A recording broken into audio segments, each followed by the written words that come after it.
Greetings, Okaloosa County School District Fine Arts Educators. I'm Lisa Tucker, and I'm delighted to have the privilege to support you again this year. We are embarking on a school year and a time in history like no other. I know you are full of anxiety, as am I, and we're here to support each other. We can do this.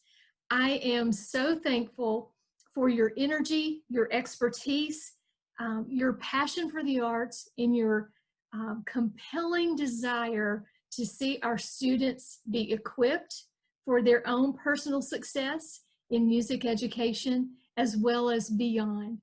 I know that we are looking forward as a district to promote our fine arts and to make our fine arts accomplishments even more readily available to the public and to fellow educators through a brand new district department page. I'll be contacting you by email with some details about that later, but just know that that's coming. We'd love to link to some of your calendared events in a way that will help our community in the days ahead. We also are deeply indebted to the teachers, directors, and community partners who so willingly and so expertly gave of their time this summer to create some of the pre-recorded sessions you see in your packet and on the website where you found this recording. So I do thank you, those of you who provided those for us. We are thrilled that we have these resources, sample lessons, and lots of things regarding techniques and resources you can use in your classroom. Please don't forget to use your professional development form provided in your packet, your electronic packet, as well as on the website where you found us. Please turn that into your school-based staff development coordinator. Don't send it to me, send it to your school-based staff development coordinator once you've completed the reflection and all the items on the form. That will ensure that you get your points in a timely manner. Now, I am really thrilled to introduce a guest speaker, a keynote address from someone who has provided not only encouragement to me in the past several months, but whose passion for the fine arts is easily viewed in the way he lives his life. You know the name, Dr. Dre Graham, our 2020 Florida Teacher of the Year, the 2020 Life Changer of the Year award recipient, a former phenomenal fine arts instrumental music educator in Hillsborough County, and now the executive director of the Florida Department of Education's Independent Education and Parental Choice Department. We are so thrilled that he is providing today a keynote address to inspire, encourage, and to support all areas of our fine arts education in Okaloosa. So without further ado, give a wonderful online welcome to Dr. Dre Graham. Greetings, Okaloosa Fine Arts teachers. Just want to take a moment to welcome you back to what will undoubtedly be one of the most unique years that education has seen in a long time. We are learning to operate in a different medium than we have in the past, but what this does is it just continues to illustrate the incredible flexibility that we as educators are able to exhibit in times of controversy and adversity. My name is Dr. Dre Graham, and I am the 2020 Florida Teacher of the Year. It was such an incredible experience to serve in that capacity as the Krista McAuliffe Ambassador for Education throughout the course of last school year. And although it didn't quite end the way that any of us had expected, it was just such an amazing, an amazing ordeal to experience that position of perspective, that opportunity really to share from my experiences, but then while also gleaning from the experiences of teachers and students and administrators from around the entire state. I wanted to take a moment today to encourage you and to just provide some positive perspective as we begin to just tackle what may seem like unsurmountable odds. And when we think that things are not going our way and things might be against us, it's just another opportunity for us to really embrace the innovation and the flexibility that comes with our subject. For those that don't know, I am a previous band and orchestra director. I had the fortune, I was blessed enough to teach at my alma mater. I took over for my high school band director, and through there just had such an incredible opportunity to connect and to impact some amazing young adults, and just getting the opportunity to see where they're going now is just such a blessing. But then also it's a point of pride that we all understand, getting to see those students move on and be successful. And so right now, as it pertains to the things that we're going through with education and the direction that we're having to operate right now, I think it's really important to take a second and really reflect on what the purpose of the arts are. Now more than ever, we are needed, not just as a part of the educational experience, but also as a part in our significant role in community. I remember being a part of a school that was very, very into and involved with our community around us. We not only did parades and things, we also did a number of fundraisers and community support really for our local area, getting involved with nursing homes, going around and doing neighborhood cleanups and things like that. And a lot of those elements that we really think about how to implement those things in a time right now during the pandemic, and it looks a lot different, especially with the norms for social distancing and things. And really, it's how do we still demonstrate that we as fine arts teachers have the ability to not only elicit that positive change, but really to give an escape, to get away from the monotony of the everyday rigmarole. And really, that's it. That's our purpose. That's one of the things that we do better than anyone.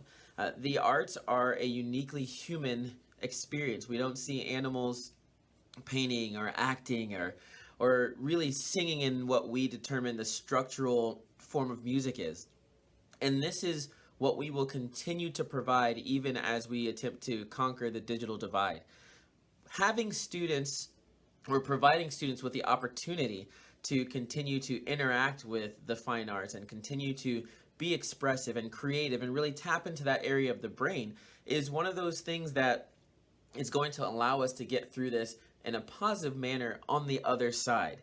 And when we start looking at this, we have to make a choice. And I think this is really important to understand that positivity is a choice. We all have heard the phrase that negativity spreads, and I mean, that is absolutely true. But we also have to understand the aspect of the fact that positivity also spreads. I am somebody who has been told that I'm naive. I've been told that I am just too optimistic. And whereas some people might look at that as a negative aspect, I look at that as a compliment, because I'm a firm believer that you attract more bees with honey than you do with vinegar. And I choose to take a positive perspective on things, understanding that things can be better. And although things may not be the way that I want them to be, or may not be the way that eventually they will be, I can choose to operate in such a way that I'm working to elevate the current situation to make things better. Speaking on that positivity, it's really important that we understand our role as teachers, and our role not only in the community, but our role for our students and for those around us. Children are always listening. They're always listening. They're always watching. If fatherhood hasn't taught me anything else, it's the fact that my 6-year-old daughter catches and hinges on everything that I say. She'll come back around and she will throw something back at me that I swear I was only saying to my wife. And in that confidence that we didn't want her to hear, but not only did she hear it, she assimilated the knowledge, and she has now she's embedded that into her schema, so that whenever she needs to recall it, she's going to use it, and she's going to use it in a correct context, which is really crazy to me, thinking that a 6-year-old has that ability. But if a 6-year-old child who just got out of kindergarten has that ability to do that, just imagine the type of impression that we are leaving on those other students who see the way that we react. They watch how we respond. And if anything, this is another opportunity to show why the arts have the power that we do. Because when it comes to responding to adversity, to being progressive in our thinking, we're always at the forefront. We're always the ones who are thinking of new ways to represent our program, for thinking of new ways to tackle these different concepts, new ways to introduce our students to skills that will help them to better be a contributing member of society. And so this is no different.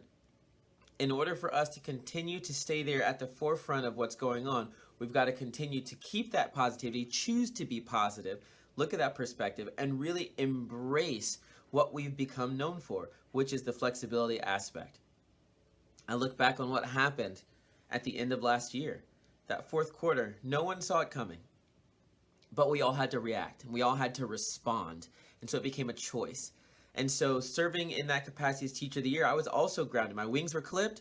I literally was sitting at home like, man, there's so many other places I need to go, so many other teachers and students I need to meet, to learn from. What's next?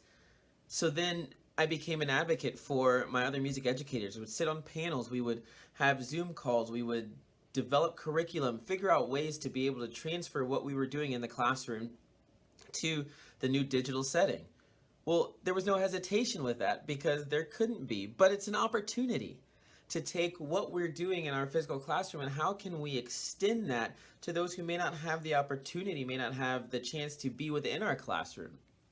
I mean, we think about times when students get sick, or if they're at home for an extended amount of time, when they lose that access, they lose that touch, that communication, that ability to participate in our classrooms. Well, once all of this stuff gets back to normal, potentially, how great would it be if we had another medium to be able to involve and include those students who may not have had an opportunity to collaborate with us when they were not in our physical space? Yeah, it's going to take some type of creative thinking. It's going to take a new approach to a traditionally social and tangible setting, but we can do it. We're capable of it. We are built that way. It's how our minds work. We are the creative aspect. We are the color. We are the salt, the seasoning to everything that's happening. And we need to continue to embrace that element as we move forward this year, knowing that it's not always going to be this way. But what takeaways, what developments can we create during this time that will help to facilitate us moving forward in that positive light? I look at this too as an opportunity to kind of reevaluate education as a whole. This is a chance for us to elicit some pretty significant change as we think about those different ways that not only we present our information, but how do we demonstrate our significance? I've been really preaching to a number of people right now about being part of the solution and being solution-minded. And that goes back to that whole positivity versus negativity thinking. It's we can sit and we can worry about, oh well, woe's us, we're the elective group, or we're that part that people don't typically pay attention to. But I would argue that now more than ever, this is our chance to really step up and say, listen, these are the things that we're doing that contribute not only to the advancement and the atmosphere of our school community, but also this is why the arts are important to these individuals.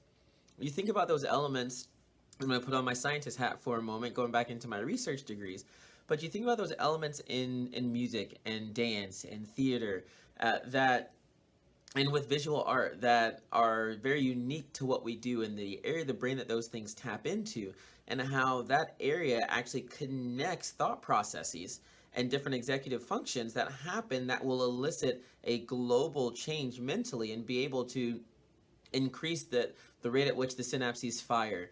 They will increase working memory, processing speed, the planning abilities, just from participation in what we do, what we are blessed to teach every single day. We don't want to take that opportunity away from the students. So we've got to be able to recreate that and to figure out how we can still give them that chance and still give us that chance to really tap in and embrace. Why? Because of our why. And I think that really ultimately that's what it all comes back down to, is remembering our why. What's the purpose for us being here. For me, it's my students.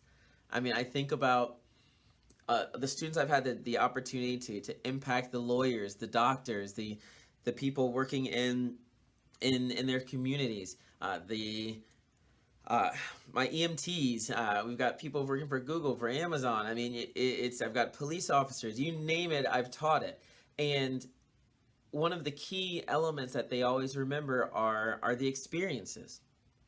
And what we do, we don't just teach a subject. We don't just teach a content domain. We don't just teach through the medium of the arts, but we provide experiences, experiential learning that students will never forget. And we must continue to do that. So that why, for me, I think about those students who positively impacted me in such a way that I learned about myself. And I mean, education was not necessarily my first choice whenever I was coming of age. I actually went to school to be an anesthesiologist. I was a double major as my undergrad.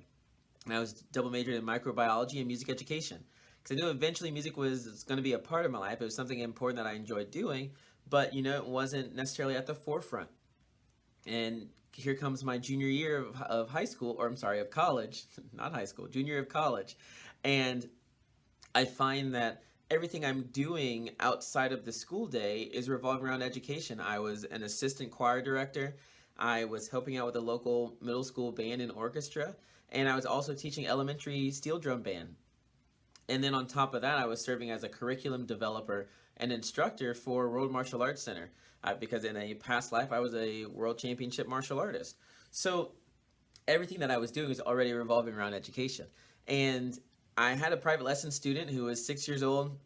We were working. He wanted to be a competitor. He wanted to travel around the world. And so we gave him that opportunity. And I'll never forget what ended up being an incredible pivot point moment for me, what changed my life. And we were getting ready for a competition, and there was a move that he was putting into place. And it was a fairly difficult move that he wanted to put in. And in that particular division, if he messed this move up, he would go from potentially scoring in the top of the division to being completely disqualified. But we kept pushing, kept working. He was working on it. He was hitting it maybe about 30% of the time, which we know in education, that's an F.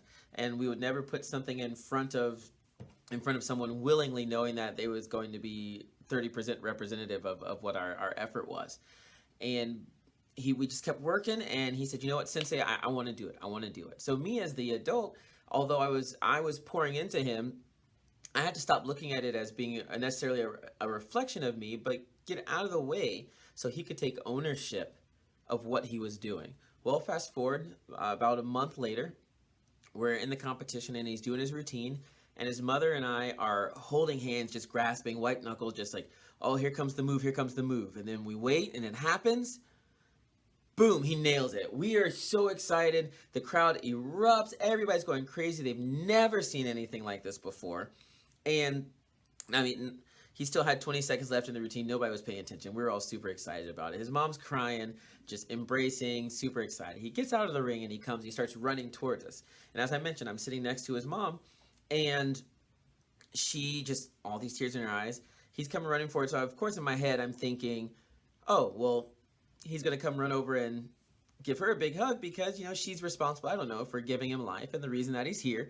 And instead, he comes and he runs up and gives me the hugest hug. Now, what you have to understand about this student is he was one of those kids who really didn't show very much emotion. And he just, you would try and get him to laugh, or you tell one of those dad jokes or something really, really corny. And he just kind of just look at you like, oh, why are you here? But that same young man who was now wrapped around my legs, who looks up at me, just has his eyes filled with tears. And he says, as he looks up, thank you, Sensei. So, of course, in my head, I'm like, thank you for what? Like, what did I do? All I did was provide encouragement. I supported you. We did a routine. There was emphasis on the fundamentals. And that was that point that I realized that if it weren't for the role that I played in his life, he may not have been able to see his dreams come true. And that's when I realized that my purpose my passion, my responsibility, and what ultimately I look at as my ministry was to teach. And so we flew back from Minnesota that weekend, went into my academic advisor's office at UF and said, "Hey, listen, I'm dropping my microbiology major." She's like, "I'm sorry, what?" I said, "Yeah, I'm letting it go. I don't need it because I'm not going to use it. I'm going to focus purely on music education." And she says, "You realize that you're only one class away from being done with that degree?" I said, "You know what? Yeah, I do. But if I'm not going to use it, I don't need it." And then the rest is history. And here I am, 11 years later, being blessed to represent the most noble profession on the face of this earth, and being able to impact so many incredible people, incredible adults who are contributing to society. I always say that my lot in life is to positively impact the next generation of world changers.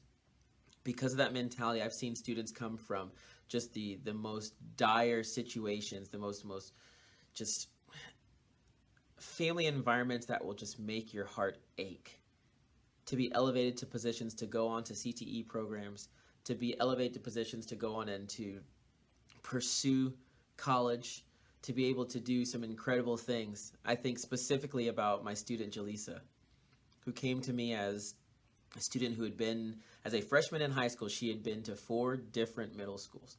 For those that are keeping track, yeah, you're only supposed to go to 3 if you're in 6th, 7th, 8th, if that's the way it's structured. She's been to 4, been expelled from a couple, moved around transient for another one, and finally got where she needed to be. And now she was with me. And we had an opportunity to do so much growth and development. And someone who should not have succeeded managed to earn a 4-year free ride scholarship for her music into a music education program. Fast forward, she's in her 3rd year. You know, she figures out that it's just not quite for her, but she still's communicating with me.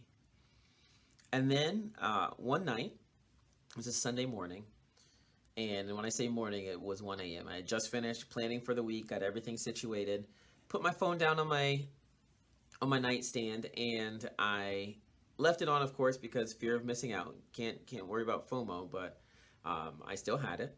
And so I put the phone down and started nodding off. Got right to that point of REM where I'm starting to feel good about my sleep, and the phone rings.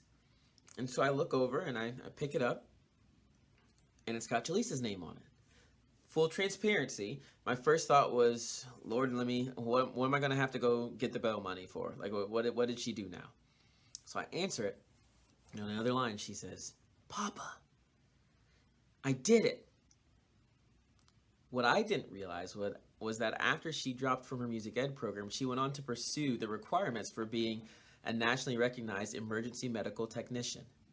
This person who I didn't give up on, who I continued to provide that relationship, those experiences that we talked about earlier, who I continued to pour into, was now going on to be a world changer, literally changing the world around her.